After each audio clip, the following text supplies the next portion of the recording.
Greetings. Welcome back to Combe TV, episode 89. One away from a big number there. 11 from an even bigger one, let's be honest. Some things remain the same, though. Welcome to Combe TV. Welcome back to the gin as well. A little bit different this time. We are talking everything Castle Combe Circuit and how you can get yourself on the circuit as well. Lots of different ways that we can do it. But before we go into all of that, let me just have a quick look. Who have we got? Oh, Chris Rea. Evening all, says Chris. Good evening, Mr. Orange Army. And another Orange Army, Tim Perry. Evening, mate. Evening all. Dilly dilly to you all.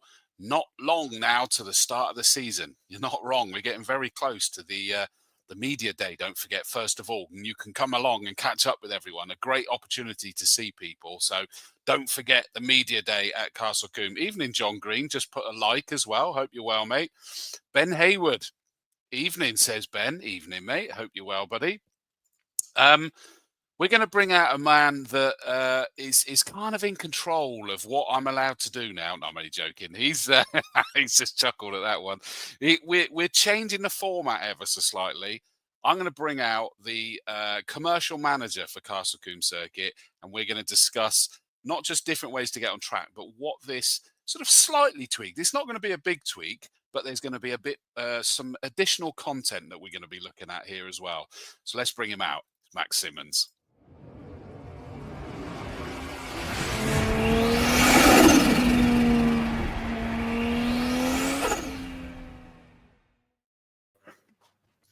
Hello.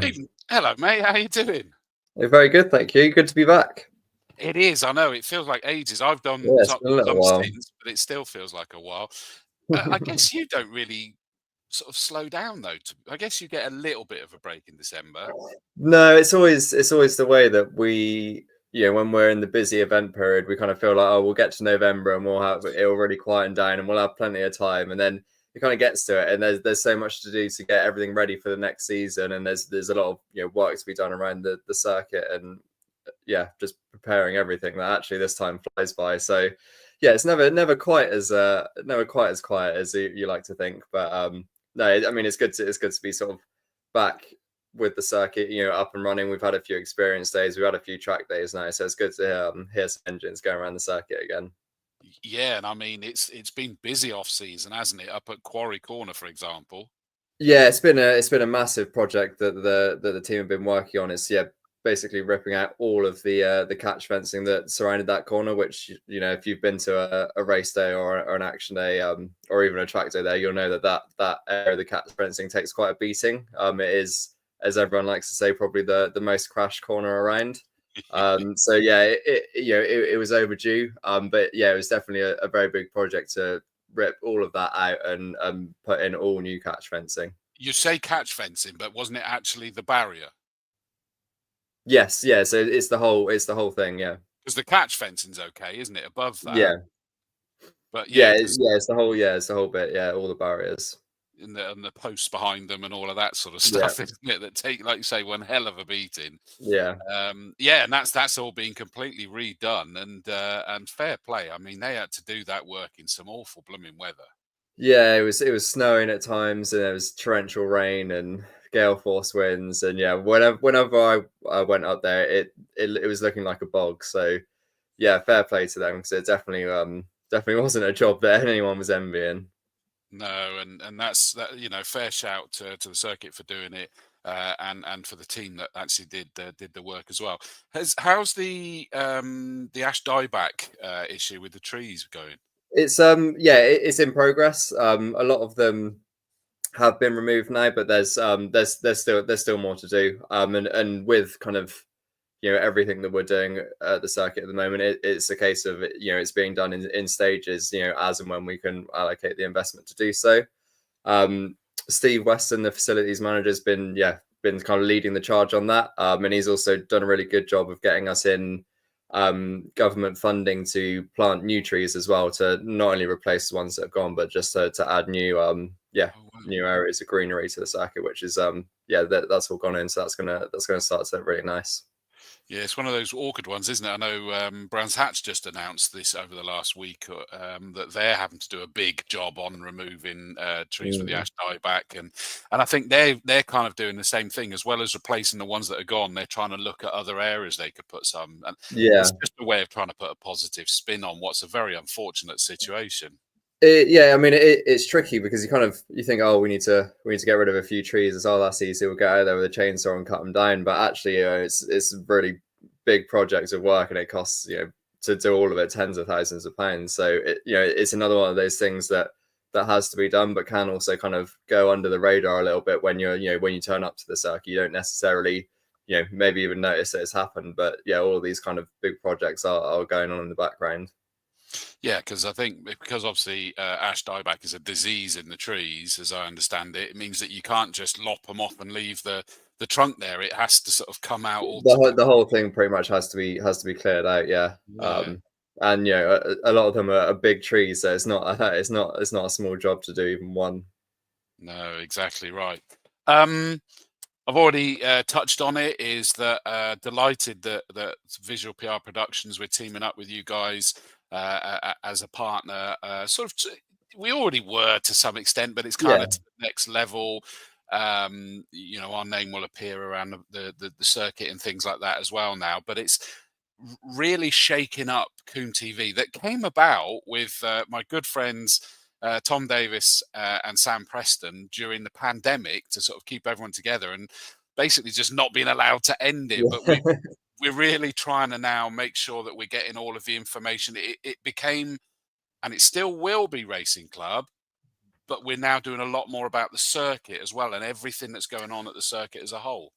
Yeah, that's right. And yeah, I mean, it's great to be working with you and the visual PR team even more. Obviously, you're a regular at the circuit, whether that's commentating on the race days or being at the driving experiences or doing this. So you know the circuit really well, and we already have a great relationship. But yeah, it's great to be working even closer on stuff like this. And yeah, you're right. The thinking behind what we're trying to do with Combe TV this year is make sure that we cover everything that's going on at the circuit, because there is a hell of a lot of stuff going on, and we're not moving away from previewing all the race meetings and talking about what's going on at the race events, but we're just going to allocate a bit more time to talking about the likes of the action days and the other shows and sprints and other events that are happening, as well as all the stuff that's happening in the week with track days and driving experiences, which we'll obviously touch on in a minute. But yeah, the idea is that this show will basically give you all you need to know about everything that's happening at Castle Combe this year in a month by month format. No, it is brilliant, really exciting because, yeah, that I'm really passionate about the circuit and everything that goes on there, all around it. And we're covering two wheels, four wheels, rallying, everything tonight. And it's great to be able to do that. And of course, one of the other things is that people will see clips from these shows popping up on social media so that we're sort of helping get more of these messages out as well. Yeah, definitely. I think short video format is obviously a really big thing now, and what we want to do is get more of what's talked about on these shows in front of people. Not everyone has the time or is available to watch these shows, so we want to really get some of the key messages out there even more. So yeah, hopefully it'll be another nice new element to Combe TV. It is. Just so you know as well, we got to make sure that people might find it weird is that they'll suddenly find an episode uploaded a month later because Facebook in their wisdom have decided, I've now found out today, that live episodes only stay for 30 days as of now on on Right. Facebook. Okay. YouTube, we're fine, but on Facebook, it stays for 30 days. The clips will be there fine and what have you. But what we'll end up probably doing is uploading an episode sort of so that it stays there because we want it there because it's the idea of this, Max, is that yes, there'll be event centric shows, but there'll be, general information, especially tonight, is that it's general information that's going to be useful across the board. Yeah, definitely. I mean, yeah, everything that we'll be talking about today is relevant for the whole of this season and most likely future years as well. So Exactly. yeah, it's just Facebook giving you a little bit of extra work to do, but I'm sure you're Always. great. They keep changing things for no reason. Just quickly catching up. Dan Parsons says, "Evening, Chris." Evening, Dan. Good to see you, mate. Our very own Emma Strawford. Evening all. Mac and cheese and French red on the go. I can always Very rely nice. on you to have the French red M. And Paul Williams from the ice hockey world says, "Can't beat a G&T, Mr. Dawes." I know. That's never going to change, Max, and you didn't tell me I had to, so No, yeah, I wouldn't go that far. no. Chris Savage, evening, my friend. Hope you're well. I'm doing good, thank you, mate. Jamie Peters Ennis, evening all. Amazing work the track crew have done at Quarry. In 2024, the Barrys took an absolute beating, especially when poor Jasmine Norman had a horrific accident, which incidentally, by the way, she got back out again in another Audi TT. Up at Donington Park, and she was able to find that the gremlins have gone. She's able to get out there. She's got no psychological after effects, which she was worried about. So that's brilliant to see, Jasmine. Testimony to all the safety procedures in place. Jasmine and everyone walked away. They did, Max, but obviously, I'm sure that there's been investment in the Recticel cushions as well, but they're not the be all and end all, are they? The barriers were taking a beating because that was some years that the wooden post behind had been there. Yeah, it's a combination of all of it, and that's a great example of what was a really scary crash, but actually everyone walked away fairly unscathed, which is great. But yeah, like we said before, Quarry is kind of generally the most crashed at corner, and last year in particular, it saw some really big crashes. And like you said, with it being all wooden posts in the past, that they had the tendency to kind of push back a little bit when they took some big hits. Whereas now it's it's a lot more. There's a lot more metal and a lot more solid material in there. So when they get those big hits, hopefully it should be a bit more durable, and we won't see sort of collapses or things bending. But yeah, like you said, it's not just the barrier. There's also the rows of tires that go in front of that, and the Recticel bags as well, which a lot of the tires have been replaced over the winter, and a lot of the Recticel bags have as well. We're actually, believe it or not, getting towards the end of our reserves of tires to go on the tire walls, so we're going to have to start looking for some more soon. But yeah, it's a combination of all of that makes the circuit safe, so that we can go and do what we want to do. Absolutely. No, it's critical. Right, Max, driving experiences. I know, for example, the Castle Combe Racing School, I have the privilege of hosting those days. I adore it, seeing the faces of people excited and nervous at the start, and then when they come into the post session briefing, they're just so happy, so excited, and just love the experience. It is a really special way to get out onto the circuit with some great cars and some great instructors. Yeah, definitely. I mean, the Castle Combe driving experiences are all about giving people the opportunity to drive on a race circuit that might never have had that opportunity before.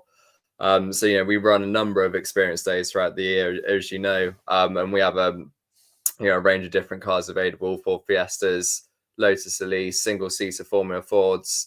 All of those, you can drive one of them or you can drive all of them.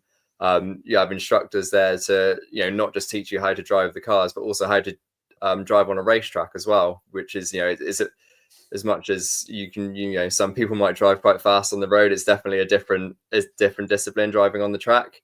And I think that's one thing that really sets our driving experiences apart from some other driving experience operators, is that we're really focused on coaching people on how to get the most out of the cars and how to drive well on circuits. But yeah, I mean, probably more than anyone, you're best placed to sort of tell us a bit more about what a driving experience day is like. That's a slopey shoulders if ever I've heard one, Max. But fair comment. You Well, are I'm right. throwing it back to you for a change. No, it's a fair comment. I mean, it is. It's wonderful. Is that you arrive and you go and sign your life away in reception. Come over to the Strawford Centre and we get you all sat down there. And we will then have the start time is when we start the briefing, and I get to take you through the history of the circuit, what you can expect from the day. Alan Cooper then comes out and does the safety part just to make sure we're keeping you safe. And then we introduce you to your instructors. And I make sure you're aware of what our instructors have achieved, because it really adds to it for me. If you know the cars that your instructors have raced, the championships that they've won, all these different things. So we make sure that you're aware of who your instructor are. instructors are. You go off with them, and normally, in fact, I think always you'll start in the Ford Fiesta.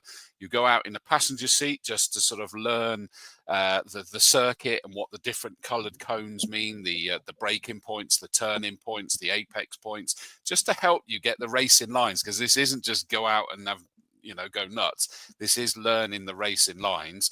Then you'll jump in the driver's seat with the instructor next to you, and you'll do a handful of laps, and they'll be scoring you as well. There is Driver of the Day awards for these as well. And then it basically depends what course you're on. Do you go to the Ford Focus? Do you go to the Lotus Elise? Do you go to the Formula Ford single-seater? Or in fact, as you said, Max, do you do all of them? Finish the experience, all of them have been scored. You come back in for the debrief, and we have a bit of a chuckle about the experience, and we establish who has been the driver of the day. I think that kind of sums it up pretty much. Yeah, I think that's pretty good sales pitch. But yeah, and anyone that's interested in those, so if you head to the Castle Combe website, there's a driving experiences section where you can then see all the different courses that are available. Whether you want to take all the cars out, or whether you want to do one of the specific ones. That's also where you can see the rally drive experience, which I know you and Rich will come on to later on. And then we also have the start line driving experiences as well, which is for basically new drivers and young drivers to get behind the wheel and understand how to handle a car for the first time. Yeah, and again, that's there directly underneath here. The start line experiences, as if by magic. You see, I was able to put it up there. I am trying to post it so it goes to in the comments section, but it's just failed. I don't know whether it's going to work this time round, but you can go and see all the start line experiences. I think we'll get my daughter on that one soon. And I think it's a great opportunity for them, because that's not about racing lines or anything, is it? It's about learning to drive, but exactly way before their 17th birthday, in a safe environment, and so they're sort of like ahead of the game a little bit. Yeah, definitely. And it's not just a safe environment, it's also quite a cool place to drive a car for the first time. It's on a racetrack. I think that's sort of a memory that will stay with you probably for your whole life. So it's not only a good chance to kind of get ahead of the game in terms of learning driving skills before you get out on the road and learning to drive safely, but also to do it in one of the coolest places that you probably could do it. Yeah, I'm very jealous that wasn't around when I was young. I got to be honest, because I would have been beside myself. And I think we get two distinct scores: is that either the racing fans that come up and watch stuff are just beside themselves, that they're out on like the smoothest tarmac that they'll have ever been on, and all of that sort of stuff on the hallowed ground of Castle Combe Circuit. But then you get the others that have never been. They go out and do the experience, and they go, "Oh, I'd quite like to come and watch the fast cars go around here as well." So it is a great experience. You get to basically start to learn to drive. That's the simple way of putting the start line experiences. Any other experiences before we move to track days? No, I don't think so. There's like I said, there's the rally experience, but obviously we'll cover that later on. But no, in terms of what the circuit can offer, those are the experiences available. And like I said, they're all on the website in the experiences section, so they're super easy to find. Definitely recommend giving them a go if you haven't already. No, exactly. So there's the website, castlecombecircuit.co.uk/all-driving-experiences will show you all of them.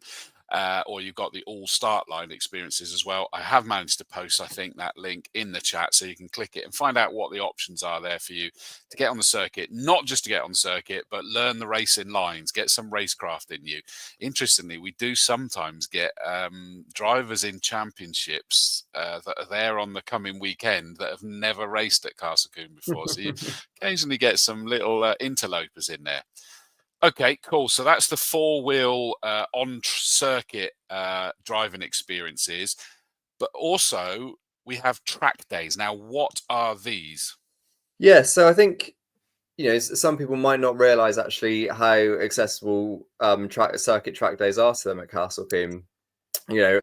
Effectively, if you have a full driving licence and a car, you can get out on track. There's no kind of limitations to needing a race license or needing any kind of track experiences. The circuit is available there for you to use. We run a number of our own track days throughout the year. We're not the only people that run car track days at the circuit. So we also hire the circuit out to a lot of third-party track day organisers and private event organisers that run track days at the circuit. So again, our track days are only available through our website. They're generally on Fridays, or but we do have the odd weekend day as well. But yeah, so if you're looking at the Castle Combe website, and that's where you've got your track days from, there with the circuit. There is some confusion sometimes when people will ring up asking about a track day that isn't run by the circuit. So that's just one thing that I'd point out is make sure you're looking at a circuit track day. All of our track days are run open pit lane format with up to 20 cars out on track. So yeah, you're kind of free to come and go from the track at any time, but we control the numbers out there. So you're not, it's not going to be like driving around the M25 where you've got 100 odd cars around you. Yeah. And it helps to keep the noise down so that we're not disrupting the local communities too much as well. The days themselves run from 9 to 5 p.m. in terms of the actual on track time. There's an hour's lunch break in the middle, so there's effectively 7 hours of open track time available to you throughout the day. We'll always have photographers there on the day, so you'll be able to get photos of yourself after the event. If there's a few of you that want to come together, you can add additional drivers onto your booking. So for yourself to book a car track day, it's £185, and then if say if we were doing it together and you wanted to come and drive my car, it's then only an extra £25 to register you as an additional driver. So within reason, as many people as you want can drive your car throughout the day. Wow. It is a great opportunity to take the car out, and that doesn't need to be anything special. It can just be your road car, and you want the opportunity to get out there and drive around the circuit. Yeah, exactly. Like I said, the only real requirements that we have is that you have a full and valid driving license. We say your car should be of MOT standard. It obviously doesn't need an MOT because some people will bring track-only cars to those track days, which is completely fine. When we say of MOT standard, we mean that the car's in good nick. There's nothing hanging off of it. There's nothing that is dangerous. The brakes aren't worn out, that kind of thing. And yeah, other than that, all it needs to do is comply with our noise requirements, which is 100 decibels at 4,500 revs, and that's taken at half a meter from the exhaust. So those are the only real requirements. If you are unsure or a little bit worried that your car might be too loud, you're welcome to come to the circuit anytime there is a track day or an event running, and we'll noise test it for you, so you can kind of check that out before you commit to booking a track day. If you are going to do that, I'd say just contact the office to make sure that you're coming in on a day when we're running another track day, so the noise team will be there. From now on, the circuit is generally running most days, but it's always worth double checking just in case. But also, if you do come and you get a bit stuck with your car being too loud on the day, we do have Merlin Motorsport on site. They have a number of different silencers and other bits and pieces, so they are there on hand to kind of help you get that noise down if you are a little bit stuck. Yeah, no, it sounds perfect. Incidentally, by the way, Sean Deacon, one of our championship drivers, champions. Hi, Mr. Dawes. We bought our daughter the driving experience, aged 14. She loved it. Really good value. So there you go. She's done the young driver thing and loved it. And that's from, one of our racing drivers. So, yeah, well, like you said, I think if it's been something that I'd have seen when I was younger, I'd have definitely pestered my parents to have a go as well. 100%. And for us as a circuit, it's something that we always want to support, because we want to be bringing the next generation into the circuit, and building a relationship with them, and hopefully turning them into fans of Castle Combe Circuit that might come on to come to events in future, or go out on track days, or or even who knows, become racers here. No, agreed. I've just seen a message from Kieran, but you can wait, Kieran, because I'm going to make that comment when we get Rich out for the rally bit, because Kieran gets involved with that one as well. But Matt Coyle, our Saloon Car Championship coordinator, says, "Evening, everyone. Hoping to make media day if out of hospital." I know, I have seen that, mate. Get well soon, buddy, and we're all rooting for you, mate. Buzzing for the new season, which is ironic with his his image there, because of course he does. I think I'm trying to remember exactly what it is, but he looks after bees or something to that effect these days. Get well soon, mate, and I look forward to seeing you there. Okay, so that's I think that is everything 4-wheel drive I wise, think isn't it? so. Yeah. Obviously, I know we've got the action days, which is kind of a different thing altogether, and we'll talk about those in the same vein as race days, won't we? We'll put those on Yeah, another yeah. I mean show. that is a good point. There are opportunities at all the action days events to get out on track as well. But yeah, like you said, I think our next episode will be heavily previewing the spring action day, which is the first one of the season. So yeah, we'll really go into depth about how you can get out on track and all the other stuff that will be going on at that event. But yeah, there's another one that we'll definitely touch on. Exactly. I think I have a feeling from memory the next episode might be live from the media day. I think we're coming live from there as well. Mm-hmm. I've lost track, Max. I'll be honest with you. It's a long I think winter. we'll have one before Is it then because we've before it? got the calendar's changed a little bit this year where the first action day is actually the week before the media day. Whereas Oh, in the okay. past the media day has always been first. So it was Right. just down to making the calendar for both events not clash with other stuff that was happening with other events that might also appeal to the same audiences. So yeah, it's a little bit of an unusual start because we've got the action day first. So yeah, the media day, as it 5th of always April, is the very media much. day. Yeah, that's right. Sorry about And that. that's very much going to be the launch of the race season. But we will already have had an action day before then. You're right. March will be previewing both. Definitely the Yeah, action day, and we'll probably preview the media day a little bit, and then we've got the media day, which in turn will be previewing probably the first race day. It's sounding very busy again, Max. That's the beauty of this year. yeah, 2025 is it's going to getting be to that big. time. But it looks awesome. I mean, for example, I've got a meeting next Tuesday, I think it is, about the Autumn Classic.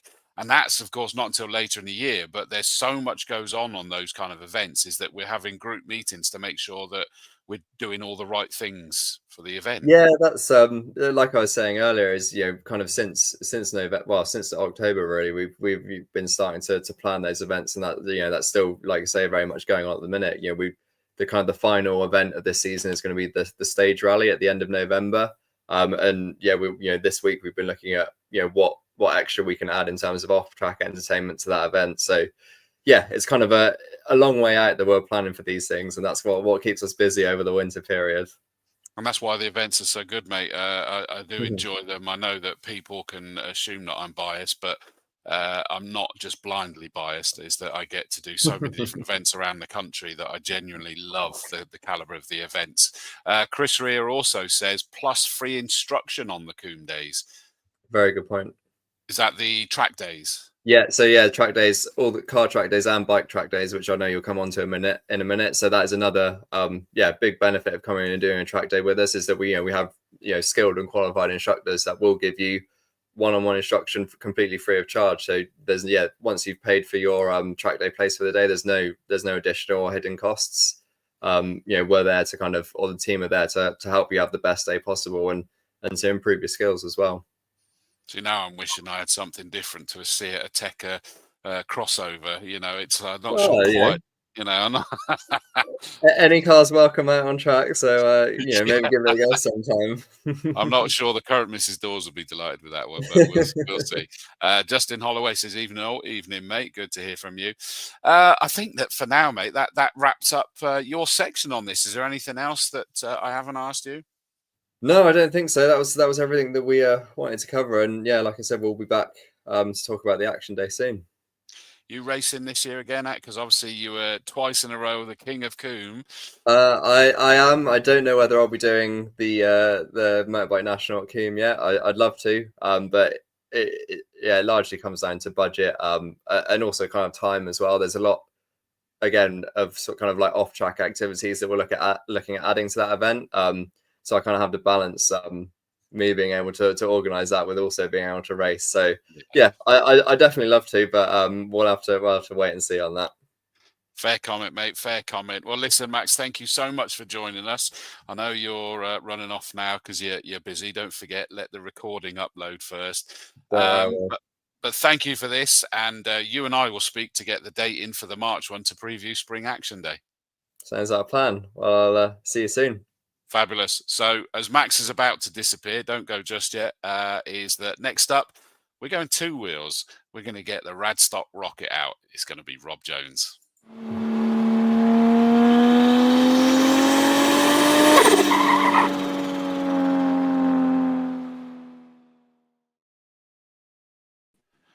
Roberto. Good evening, Chris. How the devil are you, mate? Great, mate. Yeah, all good. Good man. You've just had a busy weekend at a bike show, haven't you? Yeah, I've been the commentator at Bristol Classic Bike Show for the past, this is my third year. So yeah, a really good event for me because it's like the start of the season and I get to chat with all these old racers I used to go and watch and they're real characters, so many stories. It's fantastic, mate. Oh, I love it, mate. I still remember when you the very first time when you and I spoke, and you were a little bit nervy about it, and I went, mate, be yourself, and you're going to absolutely love it and nail it. And I think my words rang true, didn't they? Because you both love it and nailed it.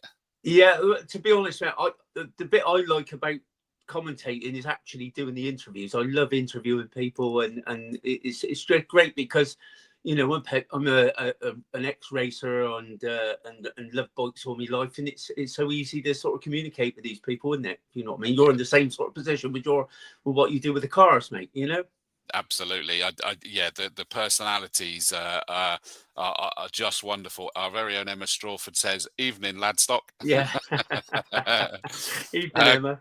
Chris Rear says, "I hope Rob has cleaned his chain after today's trip." I did actually. I actually came back, let it cool down, and washed the bike, cleaned the chain. Oh gosh, what's that? Been out on track with it, have you? No, I went out for a little ride this afternoon. Oh, got you. In the sunshine, yeah. Oh, I understand, and it's all nice and clean. Yeah, you touched on there, Rob, that you used to be a racer yourself, but one of the big things we're going to talk about the bike track days, and you're very much one of the instructor family there, aren't you? Yeah, I mean, I've been a chief instructor since 2007. I'm actually in my 21st year at Castle Combe doing these track days. Yeah, that is impressive. How many years you been racing for? Well, I don't race anymore, but I did off and on. I did about 20 years as a solo racer, but it was off and on. I didn't always complete whole series, whole seasons, if you know what I mean, because sometimes I put myself in the barrier or whatever. But don't tell me wrong, I'm nothing like Max. I mean, Max is a top boy. I mean, I'm just a club racer. I just enjoyed what I did and did the best I could do or what I could afford, if you know what I mean. Yeah. No, absolutely. Well, we'll kind of almost circle back by default into to your instructing side of things. By the way, Kinchy, hello, Kinchy. Good evening to the Radstock Rocket, says Phil Kinch. Evening, mate. Good to hear from you. Right, bike track days. First things first. Yes. And I don't know whether I need to ask this first. There are two different ones: standard days and premium days. Yeah, that was introduced last year. Basically, the standard days. Do you want me to? I'll go through those first. I think we'll discuss those first. Right? Okay. We've got 10 standard track days, like we've always run.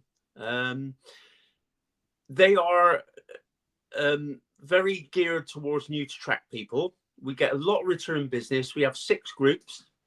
We try to manage them the best we can as intermediate and experienced. And then we have a novice group and we have a new to track group. So that is someone who's never been on track before. We have a lead instructor of that, which is Ian Terry, who looks after the new to track briefing. They get an extra briefing. They get extra sighting laps. They get 3 sighting laps at the start of the day, as the normal people only get 2 compulsory sighting laps. What's a sighting lap? Well, that's behind an instructor at an average pace, you know, not a fast pace. So it gives you a chance. Well, it's part of the insurance. We have to do that anyway. Yeah, of course. But it's to show you, obviously, the track.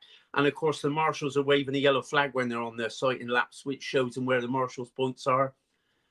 So, like I say, we have to do that with all track days anyway.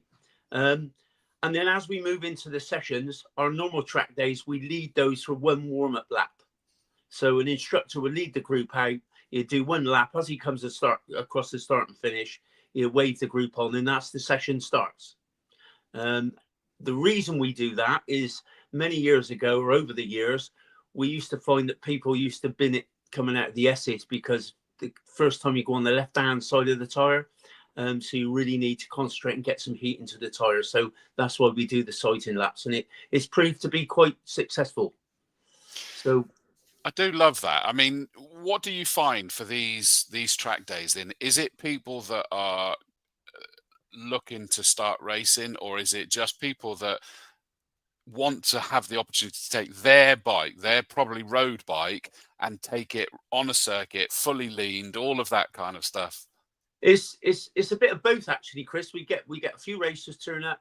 We get people who got, you know, a track day bike. They turn up with a van with all the kit, much the same as a racer, but they just do track days. And then, of course, we got one of the things we are quite strong for at Castle Combe. We get a lot of road riders actually ride to the circuit to do a track day. And the reason for that is because of the noise constraints. We can only run 12 in a group. Okay. So if you're new to track or you're on your road bike, you go out, you time it right, you got the circuit to yourself. It's not like going to some of the bigger tracks where they're sticking, you know, 60 bikes out on a GP circuit. So I believe our track days are probably one of the safest in the country, to be honest, if not the safest in the country. No, and that's fair. So that's the standard days. Are you Yes. saying that is exclusively for new to track, or It's not exclusively. We've got groups for new to track, which is very popular. And then obviously the rest of it is just, you know, normal sort of track day. We try to group it as intermediates. Groups 1 and 2 are intermediates. 3 and 4 are experienced, and then 5 is new to track. 6 is a novice group. If people not too sure, haven't been to Combe before, but done a lot of track days, you know, they can go out in the novice group if they like, you know. So yeah, that's fair. We've got a team of, normally on the days, we've got at least 6 instructors there, generally about 6 instructors. So if you want sort of one-to-one tuition throughout the day, there's enough of us there to help you out. You just come and see us. They're a friendly bunch. And of course, most of us are accredited ACU coaches, although that is for, we're what we call club coaches for NG Road Racing Club, but it means that we have got some kind of accreditation. And Neil Sutton, you've heard of Neil, but he's sort of my number 2, if you know what I mean. He's actually done an Open University. He's a level 3 ACU coach, which is I think he's done a course on sports psychology or something. Okay. He's a bit more intelligent than me, so. Well, you're the one that's there, can't even remember what it is he's done. So Yeah, but no, there's the nice thing with Combe is we don't have egos in our instructor team. We you know, we've really promote being, you know, mixing with the customers and being available. And it's not about talking down to people, showing them how to do things. It's sharing experience is my way I like to put it. of course, and plenty of banter I hear as well normally. Oh yeah, lots of banter, Which I think is good. It makes it a very you know, enjoyable day as well. Yeah. Okay, is this the time when we then talk about what the difference is with the premium motorcycle track day? Yeah, the premium days or premier days, they are for experienced riders only. So it was a new thing we introduced last year. We give it a try. It's proved to be very successful. So we're running 4 of those days this year. Basically, they are for someone who's done, we like to say that they've done 10 track days, not necessarily at Castle Combe, but 10 track days elsewhere. So they got experience of track riding or an ACU license, you know, an ACU race competition license. Yeah. So obviously we get quite a few racers on that. And then what we try to do, it's only 4 groups. So they get longer track sessions. They get 15-minute track sessions, 4 groups. We try to group a couple of groups for racers, a couple of groups for track day people, if you see what I mean. Yep. Try to keep it a little bit separate. The difference is they only do their 2 sighting laps on the first session of the day. They don't have to do sighting laps like the warm-up lap like we do on our normal days. Okay. Because they should be experienced enough to know when their tyres are still cold, if you get what I mean. Yeah. Yeah. But so even if they go, I've never been on this circuit before, they don't need to worry about that. Not really, not if they're experienced. If they've done sort of 10 track days elsewhere, they're know. soon dialed into the place, you know what I mean? But if they ask us, we're there again to give them a bit of tuition if they want that, and be showing the lines of the circuit, Yeah. Fair enough. And you say there's only 4 of those. There's 4 of those. It's an extra one, actually. It was going to be 3, which are all on a Wednesday. But they put in one on the 12th of July, which is a Saturday. So we're doing a special one on a Saturday, to give people an opportunity. I think Max is putting a car track day on a Saturday as well this year. It's a bit extra. So that should prove quite popular doing it on a Saturday, because it gives people who can't get off work or whatever a chance to come and do it at the weekend. So obviously the noise, we'll just go into the noise side of it. It's a little bit different from the cars. It's 105, it's 75% of the maximum revs. Don't be too alarmed by that, because we don't sort of get the problems we used to get. And the noise team, it's a very difficult job, because obviously we're monitored by the council, but we try to help you out on track. If you haven't got a problem, we've got a resident mechanic there, and we've got Merlin who got baffles and wadding stuff and things like that. We can generally get you through. So, and as Max said, if you are in any doubt before you book a day, give the circuit a ring. If someone's there, the noise team, pop up, get it tested before you book. Fine. So like you say, it's all about helping them get out, rather than stopping them just because they don't meet it's the rules. We're not there to stop them. We're there to try and help them get out. Exactly. But, things have changed a little bit, because we've got these new noise monitors around the circuit as well. So we've got 2 ways of monitoring it now. So it's a static and also by ride-by. So it makes a big difference, that does. Fair enough. By the way, Helen McGee says banter and bad jokes. Yeah, she likes my bad jokes. Well, no, that's our new chief marshal, of course, saying that one. Does that cover the track days from the bikes? So people can take their own bikes out. Like I say, they start on the 9th of April was our first one. They're all, you book them all on the website. Look out for those premium ones if you're experienced. They're really good days. They prove to be really popular. It's a pity I'm not there on the 12th of July, because I'm on commentary duties at Aberdare Park that weekend. Nice. So good man. Yeah. I'm sure you'll suffer that, mate. Yeah, that's right. Fair dues. Yeah, so I think that covers just about everything with the bike track days as such. Of course, so the chance to take your own bikes out there, but of course there is a 2-day race meet at Combe this year as well. Yeah, sorry to go back step. Okay, sorry, mate. Just a little bit about the kit for a track day. Something I forgot there. 1 or 2 piece sit together leathers, a full face crash helmet, preferably with an ACU gold sticker on. But other than that, I forget what it is. There's an EU regulation that's in the process document that's on the website. Obviously, proper motorbike boots and proper gloves. So you mustn't be any gaps. Long have gone the days when you used to tape up the gap between your boots and your leathers. Yeah, them were the days, mate. Proper boots and proper gloves.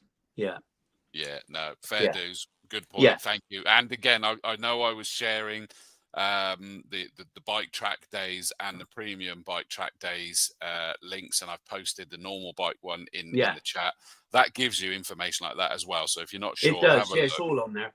Exactly, and go and speak to the circuit. So that's when you get to take your own out. But as I say, that we've also got 11th and 12th of October, the 2-day motorbike national meet. Your highlight of the year, frankly, isn't it? Yeah, I love that.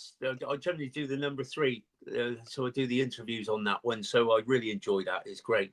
I don't know what guest classes we have. We always have guest classes at Castle Combe. You know, NG always put on guest classes, but I don't know what they got planned yet. It's a long time to go yet, so they've normally got a couple of guest classes, whether that be sidecars or classic bikes or whatever. But Keep your eyes peeled, basically, isn't it? Yeah. Yeah, that's right. There's a test day then on the Friday, which is non-spectator, but we run an ACU course on those days. Now, would you like me to explain a little bit about that? Yeah, please right. do. There's a test day with NG on the 15th of March, which will be running alongside that an ACU compulsory training course and a basic rider assessment. So basically, it's very similar to your ARDS course. Okay, which incidentally, Max and I forgot to mention is that you can get your ARDS racing license at Castle Combe as well. That's an important point, that you can get your racing license. So this is the bike version of that. It is, yeah. This is what it was. It started quite a few years ago now with a partnership with NG Road Racing Club, because we can run some of those in with our track days over the lunchtime. So on the test day, we'll be doing one. So it's basically an all-morning course in the classroom with a multi-answer questionnaire at the end. And then we go out on track and we do basically 3 sessions on track, a couple of them led by instructors, and then they get a bit of a free-for-all to see how they get on. And then I think one of the most important parts of that course is the grid starts. We do 2 grid starts. So it gives you a chance to do a proper race start before you actually go racing. You know, when a lot of us started, the first time you did a race start was when you went to your first meeting. Yeah. And the start lines are scary. Oh, I can imagine, because it's just it's just like everybody just goes. Yeah. Once everything starts moving, you can't hear a thing, and it's sort of pandemonium, if you know what I mean. Yeah. So that's an important part, and that's to book that. You book it through NG Road Racing website. Okay, so that's on the test day on the Friday. Yeah, they do it on the test day before the race meeting, and on the 15th of March test day.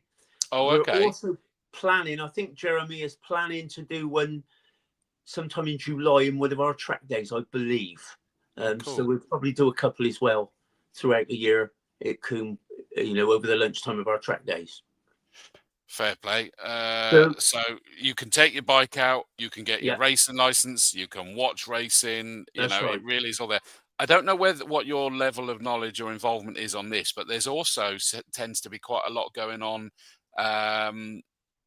in the paddock with training. Is that Mercury training? Yeah, that's Mercury. They run a CBT and all that sort of thing, for beginners. Yeah. But they also do a track school. I think it's the Track Academy.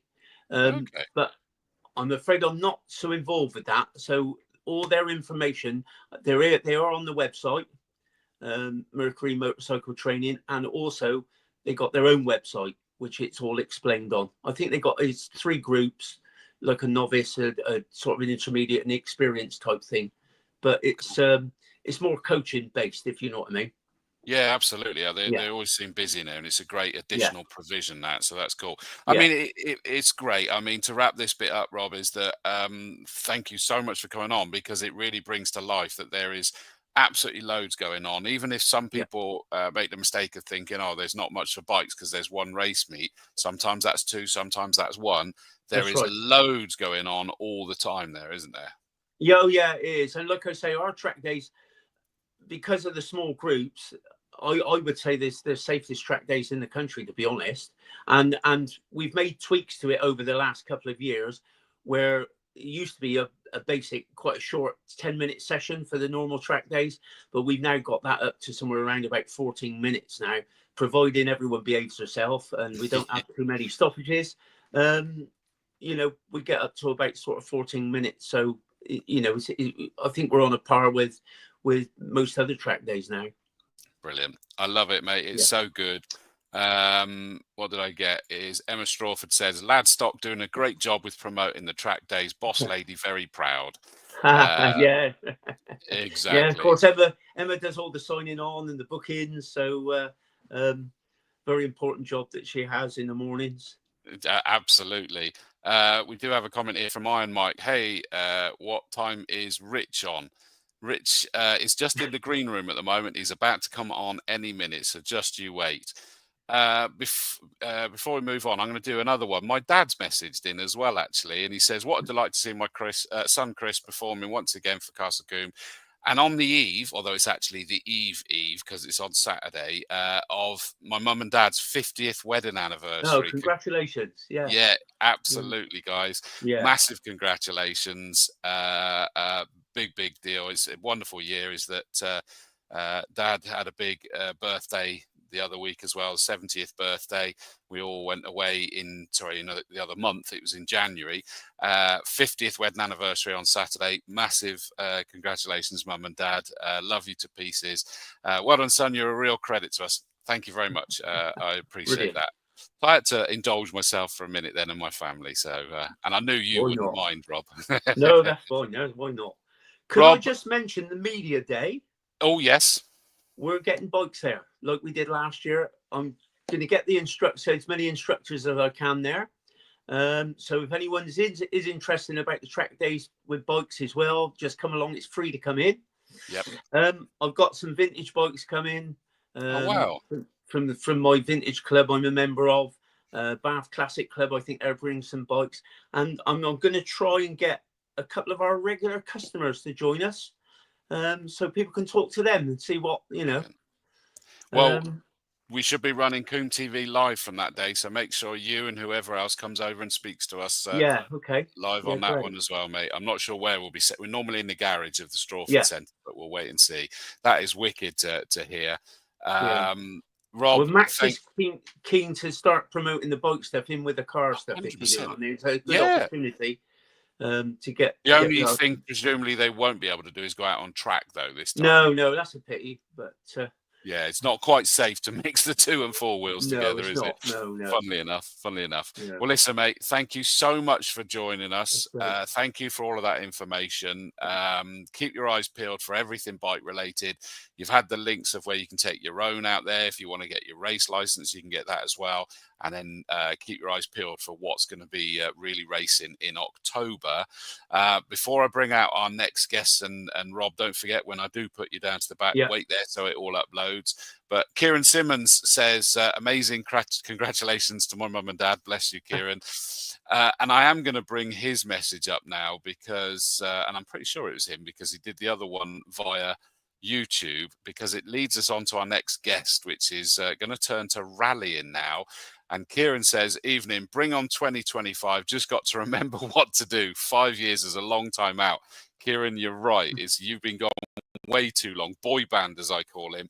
And it'd be great to see you back out. And the rally experience is brilliant fun. Great experience for gaining confidence on a wet track. That's a good point as well. But I know that Kieran gets involved with the rally side of things as well.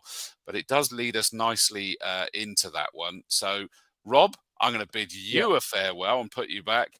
And I'm going to play the transition because up next, we've got Richard Knott from the Rally School.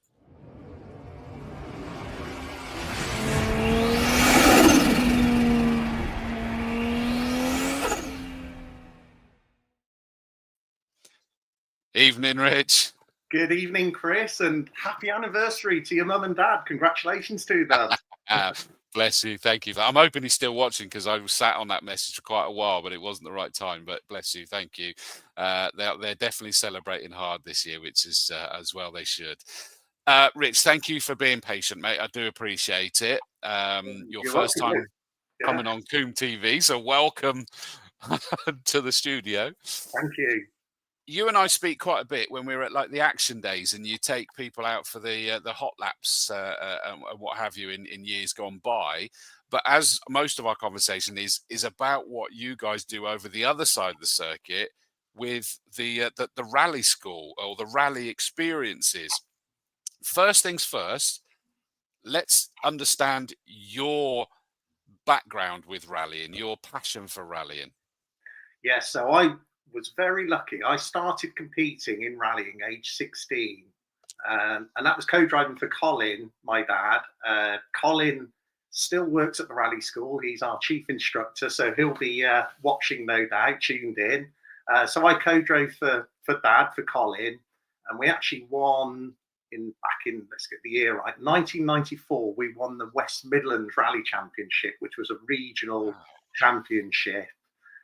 So started well. I then took to driving. I had a Vauxhall Nova. I had a few accidents in my early days, over exuberance, a bit of over enthusiasm, as you do. Yes. The world on fire, don't you? You want to be the best that's ever been. And of course, reality sits in. You realise you have to learn, and there's a bit of technique involved. It's not just driving a car as fast as you can. There is some skill and technique and finesse involved in all this, especially, as Kieran mentioned earlier, Kieran, one of our top instructors, on slippery surfaces, you really do need to be smooth. The smoother you are, the more grip you can coax out of those tyres, and obviously the more grip you potentially have, the faster you are. So I then worked on being as smooth as I could, and I managed to win the class, the up to 1300cc class, in this Nova, again in the West Midlands Rally Championship, which then set me up for the Shell Club Scholarship, and that had been won previously by Alistair McRae, Johnny Milner. So I then went for my assessment, age 19, in my Nova at Croft Circuit. Jimmy McRae, Alistair McRae were there assessing us, so they obviously sat in the passenger seat, and I put them through what our customers put me through now. Yeah. I didn't win the scholarship. Mark Fisher won it that year. Mark Fisher and Mike Brown won the scholarship, and they obviously then got the funded drive with Shell. I don't think it happened. I think they obviously wound it down, but at one point it was quite a prestigious thing. But I then continued to rally. I got a Mark II Escort. I went to rear wheel drive, lots of fun. I found out that I do prefer rear wheel drive over front wheel drive. And then an opportunity came up to work at a rally driving school in Florida. It was advertised Motorsport News, and Dad saw it and said, "You should apply." So I applied and didn't hear anything, called the guy up because I was really keen. "No, sorry, job's already taken." And then a week later, the guy called me up and said, "Do you still want to come out? Can you come out next week?" So I did. I flew out, and there was one Ford Focus that we had to build into a school car in a week. Myself and another guy, Martin, we built the car and ran the first experience there at Florida. I was there for 18 months. Paul Newman was a customer. He came, spent a couple of days with him. That was a great experience. Wow. We did a lot with the US Army. That surprised me that civilian schools would train the Army, but we did a lot of night driving, off-road, rally driving. They wanted to learn that, basically, so when these soldiers go away to out their countries, they can drive on loose, slippery surfaces. So that was good. Then my visa expired. I got homesick. Came home, carried on competing. I did a BMW Challenge. That was really good fun. That's probably the most fun rally experience I've had, actually, doing Pat Flynn's Yokohama BMW Challenge. It was basically enable people to compete at a national level, but on a budget. The cars could be built for about £4,000 or £5,000. I think the entire season probably cost about £10,000. A lot of money, but in motorsport terms, it is very. Yeah, so it was good. It got national coverage. Elfyn Evans was coming into the fray there. He was competing on those events at the same time as well. So it's good fun.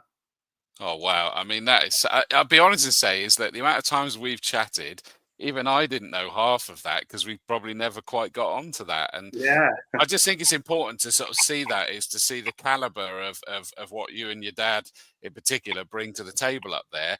And you take people like Kieran Simmons and what have you, you know, they're track racers that have really switched to adoring the whole rally instructing as well. That's right, they are. I mean, Kieran is a fantastic driver, make no secret. He is absolutely fantastic. Around Castle Combe, he knows that place inside out. I would ask Kieran for advice on driving Castle Combe, on driving the circuit. He's really good. When he works at the rally school, we both got our favourites. We use two cars. We use front wheel drive with the Toyota Celica's, rear wheel drive with the BMW. Kieran loves the Toyotas, and he can make those dance. He can really make them move and slide like you wouldn't expect a front wheel drive car to do. Really? Kieran's also very much part of the maintenance side. Now, Colin, myself do most of the maintenance. If we get overwhelmed, Kieran's the person we turn to. So I know he's been working very hard with Colin. They've both been working hard on getting cars ready for this Saturday, first day of the year coming up. Yeah, of course. I know you said that when we were chatting before we went on air, and I was like, blimey, is it that time already? But in fairness, is that the circuit have had plenty of things happening as well. So are you all ready for the start of the new season then? We are, Chris. We're all ready. We've even had time to polish some of the cars as well. So, see, they're supposed to be dirty, aren't they? Surely they're rally cars. Oh, they are. It's nice to clean them up. It's nice to have them starting clean, and then we get the fun of having them dirty with help of the customers as well. Absolutely. Well, our very own Tom Davis, my partner in crime, when we started this Combe TV, his and Sam's idea. Top bloke, Richard, not a fantastic rally experience, he says. So there you go. Thank you very much, Tom. A big fan of it there. Right. So for those that don't know, you've already said you've got two different cars, the Celica and what BMW is it? So the BMW are E46 compacts. Okay. We've got two engine options in them. The 318, which is a 2-litre 4-cylinder, which was the original engine option. And we've got a couple of 2.5 6-cylinders now as well. Jesus. Yeah, a lot more, make a nicer noise. Obviously, a lot more power with the 6-cylinder.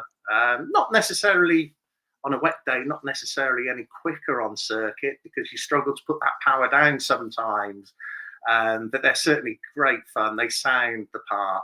And what we are finding is the 6-cylinder BMW engines are more reliable than the 4-cylinder, which we're learning from experience. I do like that. Do you get a choice, or will you know beforehand which cars you're going to go in?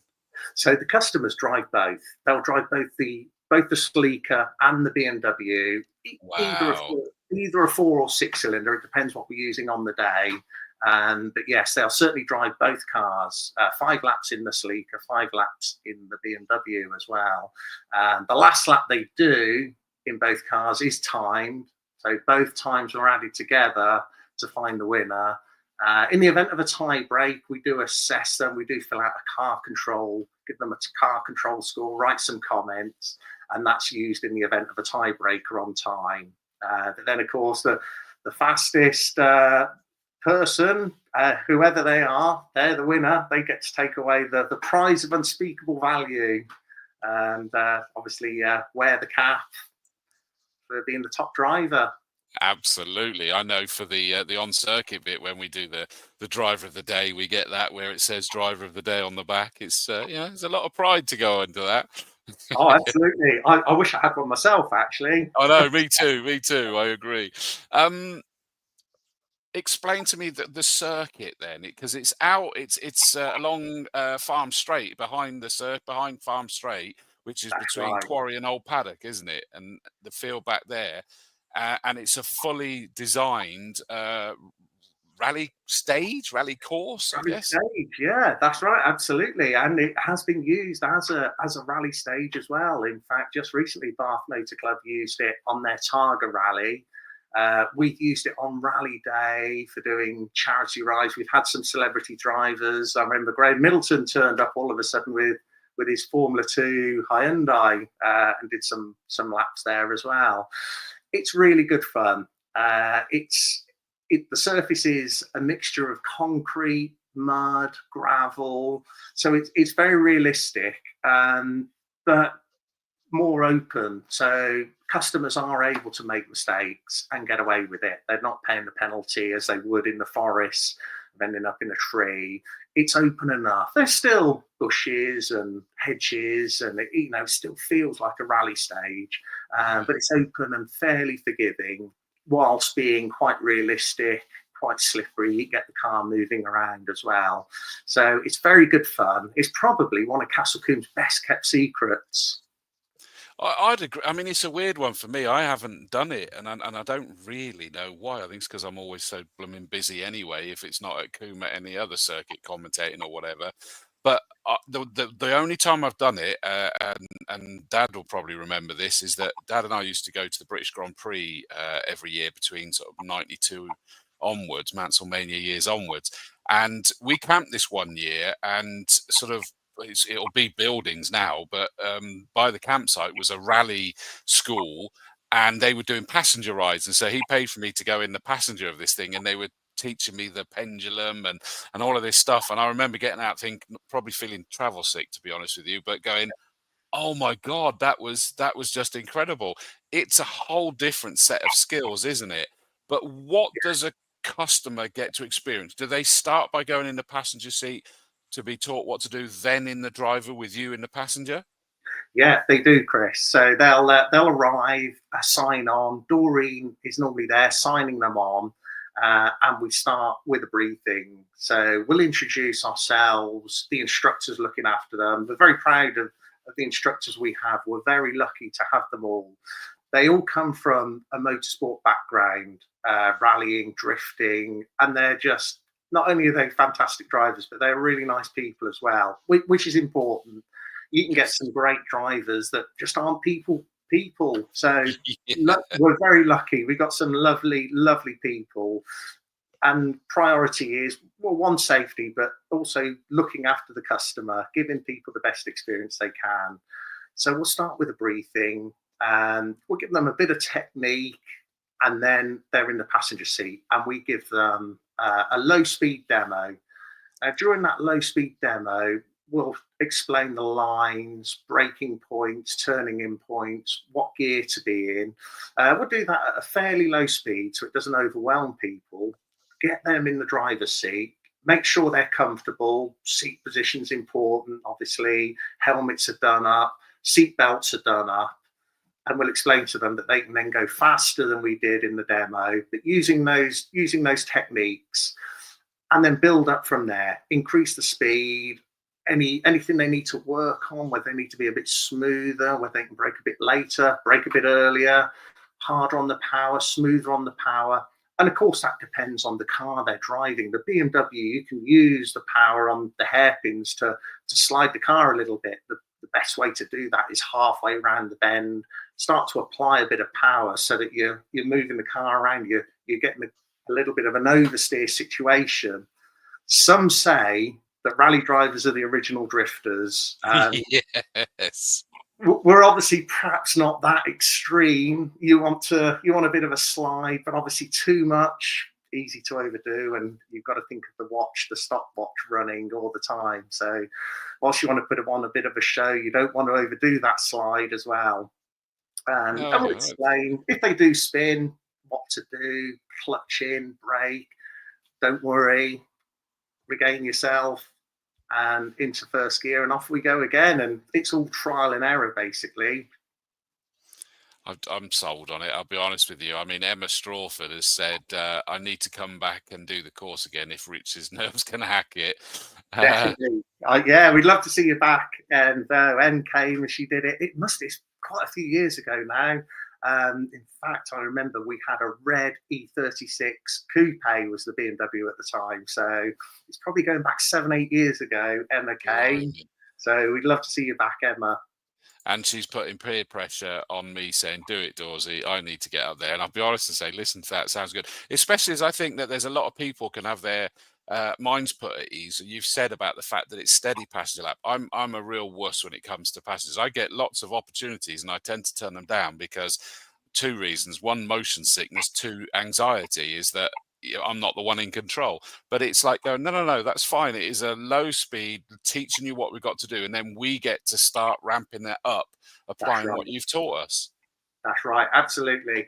And we'll work with people as individuals. The groups are small anyway. The group sizes are normally 8 people. That's then split into 2 groups of 4. So 4 people will be with, say, Kieran in the Sleeker. 4 people will be with Steve or Colin or Ben or somebody else in the BMW. Once they've all driven that car, they've had their practice laps, they've done their time run, they'll then swap cars, they'll repeat the process. We don't do the low speed lap because everyone knows where they're going. So for the second car, they're straight in the driver's seat and off they go again. Once they've driven everything and done the time runs, we then do get chance to get our own back.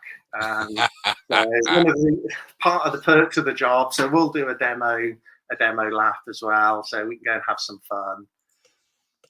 Fair shout. I love that. Get our own back. That sums it up really nicely. Quick question for you then, Mark Richardson. Evening, Mark. I think I should see you up at Alton Park this year. Evening, Chris. Quick question. Any reasons why the BMW 6-cylinder engines are proving more reliable, less revving needed, which reduces engine stress compared to the 318 4-cylinders? It's a very technical question, but I thought I'd put it to you just in case. Yeah, it's a very good question as well. And I think you probably sum it up there. Yes, the engine's not having to work so hard as well. The 4-cylinder engine, BMW tried to do some clever things with the Valvetronic that they've got on there as well. So we've had a couple of timing chain issues with those, a couple of sensors. They're not unreliable. They're still very good. They're just not as bomb-proof and reliable as the 6-cylinder ones. We just have to do a little bit more maintenance and work on the 4-cylinder. They're still very good. And actually, those BMWs, some people say BMW never rallied, did they? Well, they did. Back in the 90s, ProDrive built the M3s. The same company that built the Subaru World Rally cars built some M3 tarmac rally cars. So they rallied, but Clubman are now choosing BMWs, whether it's from the E30 through to the E46, purely on I think one of the big reasons is the price of Escorts are so high now. I mean, it sounds mad. A Ford Escort is more expensive than a BMW. People in the motorsport world would understand, but some of these Escorts you can spend huge money on, whereas you can go and buy a BMW and it's pretty much there for you. Okay, you need to put the cage in, you need all the safety stuff, suspension, sump guards, but you haven't got to do as much work to the car. It's pretty much ready to go, and you can have yourself a fairly competitive, good fun rear-wheel drive car for a fraction of the cost of the Escort. No, it's true. I probably was falling into that mold of thinking, okay, BMW. I'm a huge fan because obviously they race a lot on circuit, and they're very affordable and incredible power for what you get. And so I was actually going, oh, okay, yeah, it makes sense. Why not? But I was still underestimating the big deal. And I've already put it up there that we've got the rally drive experience that we talked through there, that we can come and have a go and not just have an experience, but actually be taught how to control a rally car on a rally stage with the mixed track types, as you mentioned. But one of the other ones that Max was keen for me to point out is that, of course, you're also doing private events and corporate events there as well. That's right. And that's something that Max has been working really hard on pushing. We're finding now that we are getting more corporate work. It's a really good way of companies to either reward their staff or customers and have a good get together. We did one, quite a big one, end of last year. I think we had nearly 30 people go through the experience. So we ran 4 cars for that, 2 Toyotas, 2 BMWs to get everyone through and give everyone a good amount of driving time. And that went very well. So yes, there's something more corporates, and not just corporates as well, but stag and hen do's, that kind of thing as well, birthday parties, things like that.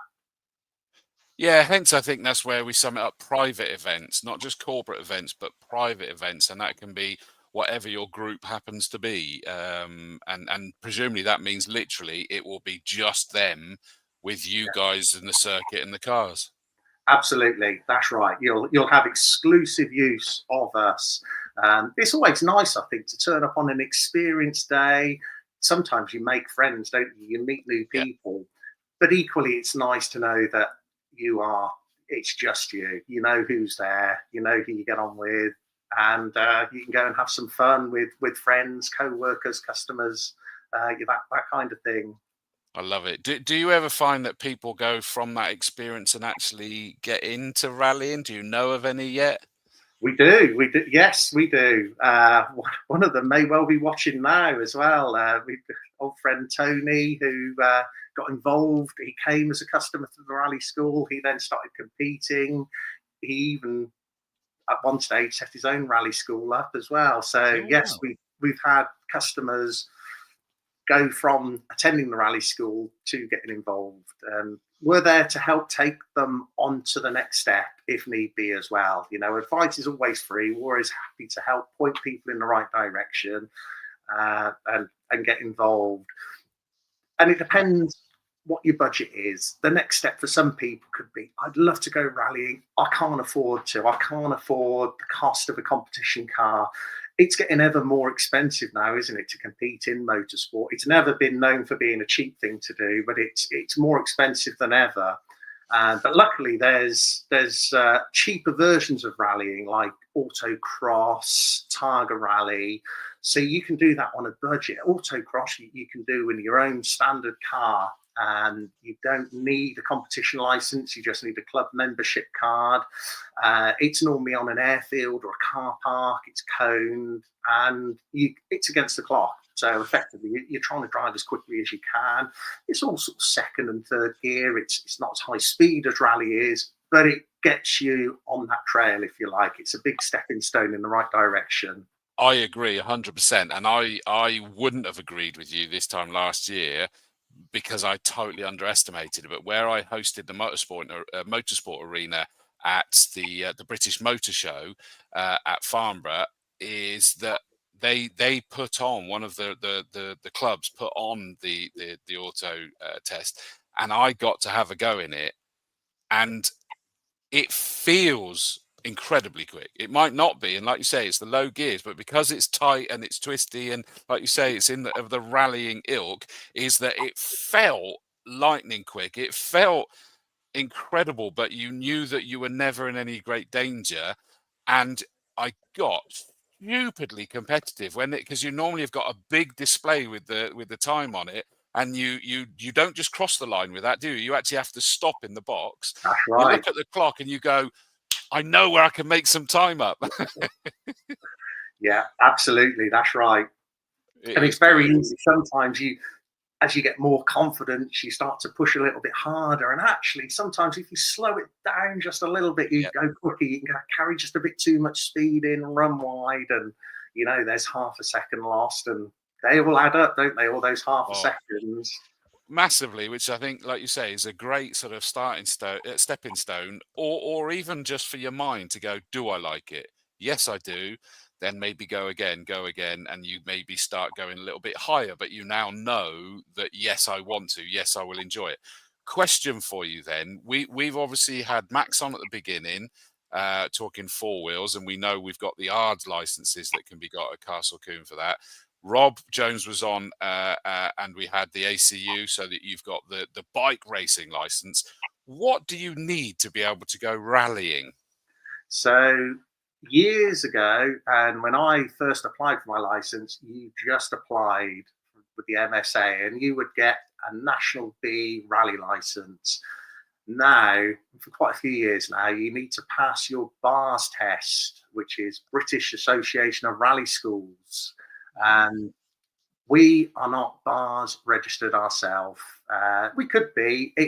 I think the registration cost versus the number of licenses we'd actually do. Both Colin and myself have worked at BARS schools, and you don't do that many. As a business, it wouldn't make sense for us to do, but it's something that we could do, and we could certainly help point our customers in the right direction to get their BARS qualification, and then once they have that, they could apply for their rally license, and off they go. And it works in very much the same way as your race license. You start with National B and you can upgrade National A and International if you keep going. I love it because your enthusiasm for rallying just oozes through the screen, and I do love that very much. And it sounds like a great experience that could lead on to more. And that's what this episode was about the different ways to get on track, whether it's with your own cars or bikes, whether it's with, it's an experience, whether it's learning, whether it's getting licenses to take it further. There's an awful lot that is available at Castle Combe. It goes without saying, though, Richard, is that you're banging the drum to get the other side of the circuit onto that rally course. Absolutely. Yes, we are. No, I always love rallying, very passionate about it. Miss it, haven't competed for a few years. That will change this year. We will, both my dad and myself have said that we will compete. I got tempted with doing some circuit racing a few years ago. I did some Jaguar racing, thoroughly enjoyed it. Great bunch of people, fantastic cars. But unfortunately, it just started to get a bit too expensive for me. I couldn't afford to do it at the level I wanted to anyway. But rallying, I think I will definitely be venturing back out on the stages. Wow. Soon. I'm off to Morocco in a month's time. A friend of mine who has a Mark 1 Escort, he's competing. He's done the Safari Rally. He's done some good events. I looked after him doing the European Championship or the European Historic Championship. So I'm off to Morocco with him to help crew and service for him. So that'll be a good experience to see people again and get involved in an actual rally again. But and get the bug even more. Absolutely, that's right. Yes, that's it. Talking about any more, Emma's asked a good question here that I didn't know anything about. Any more extras work? Any more extras work? So yes, Emma, I have recently been revised my role as a paramedic in casualty, a non-speaking, what they call an essay paramedic supporting artist, but I got to drive the ambulance in the last day I did, so that's quite a buzz as well. Driving the ambulance in on set with the blue lights flashing. So yes. I love it that Rob Jones in the green room there just suddenly sat forward with a big smile on his face. He's loving the sound of that. He'll be an extra on 2 wheels for anybody who wants it. You know, the blood bike. He'll ride the blood bike for casualty. He's nodding. He'll do that. Yeah. That's cool. So I didn't know you did that, mate.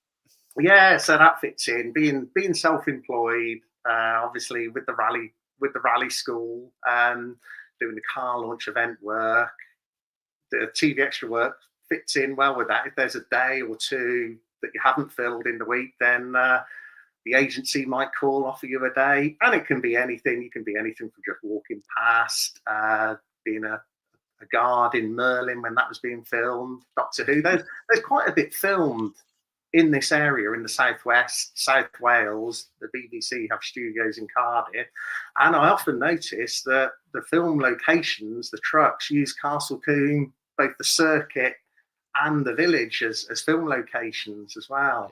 Yeah, I had noticed that. Probably need to speak to you about that because my old man, he used to be an actor back in the day, and he started getting in towards the extra side, but then the pandemic got in the way, and obviously that kind of didn't fully stop, but it kind of made it harder and all of that. But and I don't know whether he's revitalized that again, so I'll have a speak to you about that at some point.